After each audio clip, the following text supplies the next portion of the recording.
Edit track is in my opinion, the most important aspect of Track Studio, in that this is how you control how the turns work, how the hills work, how you make choke points or banks. So here, I've just hit Edit Track from the menu, and this is going to give me what do we call the splines. So here we have our selector, and that's going to select the different points on the spline.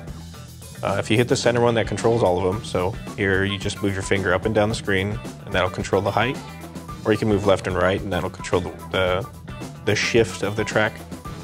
You can also use gestures in Edit Track. So if I place my thumb down and make like a rotating gesture, it'll bank that whole selection. I can also widen the whole selection with the centerpiece selected. So if I move my fingers apart, then it'll widen the whole track, or I can bring it in. One of the things we've made that it's a lot quicker to edit your track is called copy mode. So if you hit copy mode right here, that turns the toggle orange, and as you move your left stick forward or backwards, you'll notice that it's going to take whatever properties you had on the spline before, and it's going to copy them over to the new spline. So here, I'm raising the height, and I'm just copying them over. If you're modifying your track with the Edit Track tool and you get it into a spot that you don't necessarily think is going to work, you just hit the level button right here, and that'll just stomp it out so that it's all even. In the upper left-hand corner of the screen, you'll notice that there's a camera icon with 3 numbers. If you tap the icon, that'll cycle through the different camera views. The first camera view is a low camera view on the track. The second one is going to be slightly pulled out, a little bit more pitched overhead. And the third one is a free cam. And this one you can just move around with analog sticks. In the third camera, you can also select a portion of the track. So if I run my finger along the track, it'll highlight all those different portions. And when I let go, it'll give me 3 options. I can edit the selection, which will edit all those pieces of track, like as if I was editing just one individual piece. Smooth shift will take the beginning point and the end point of your selection and just straighten them out so you get a nice straightaway. And smooth lift will do the same with height. Also in the mod track menu is the road styles tool. This is used to change the surface textures of the roads. In Alpine, there's 3 track types here. So if I choose this regular race surface and just touch my finger on a portion of the track, it'll change that road type into the selected type. Different themes have different amounts of road surfaces, so be sure to check out the other themes. The same function works for bridges and tunnels. Tunnel pieces do need to consist of at least like 5 or 6 road pieces. So be careful when using tunnels, and the same holds true for bridges. Fences work slightly different than the roads in that you need to use a selector to choose which side of the fence you want to work on. This is the left and right side selector, so I'm going to choose the right side.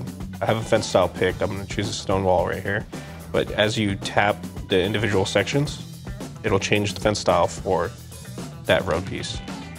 Pressing the triangle button in fence mode will initiate the delete function. So if you notice that the marching ant lines have turned red, just tap in the area that you want to delete fences and it'll remove the fences from the road. The redraw section is where you go when you need to recreate a large portion of track. Just select one point to start and choose another green section of the track, and that'll delete all the pieces in between. And then from there, you just drag your finger and create the new piece of track that you want to create. Redraw is the same as repave. Repave, you manually go into the steamroller. The way to create shortcuts is alternate route. Again, we have green highlights to show which are valid points. I tap on the piece of the track I want to change, and that's going to tell me I'd like to connect the branch to the left or right side. For this piece, I wanted to connect it to the right side. After I've selected my start point, I choose an end point with green highlights, and I want it to be on the right side. And that's going to create a shortcut there. So the last tool we'll talk about inside of Mod Track is the off-road path. You can create your own custom shortcuts with, using the terrain as the road. You can have them driving over the tops of buildings. You just choose a start point that begins on the track, and you drag your finger across the path that you want to make. And when you reconnect with the track, you'll notice that the little bubbles there are turning green. And then once you release, your off-road path is now created. If you have fences there, you need to go in and delete the fences so that you can access this off-road path. So now that when I go to test it And I can do that quickly by pressing the start button. I come over here,